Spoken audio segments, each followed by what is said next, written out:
And we all want the forgiveness of Allah subhanahu wa ta'ala. Every one of us would like to achieve forgiveness, closeness to Allah. We want the tranquility, the peace that Allah subhanahu wa ta'ala is promising.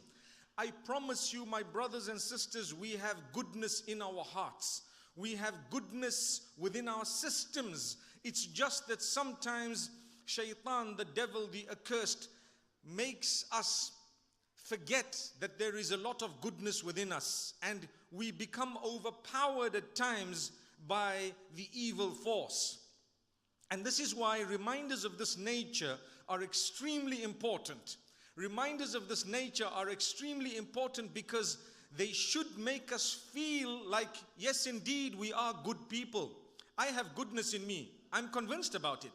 And I'm convinced that every one of you, there is some good within you that we need to try and enhance, we need to try and develop and grow, and that is what life is all about. The growth of the goodness, the diminishing of the evil, and the living of this beautiful life in a way that as we pass through its days, its months, its years, we become closer to the Almighty, so that when we pass away, we're actually very, very close to Allah subhanahu wa ta'ala, the closest we ever were.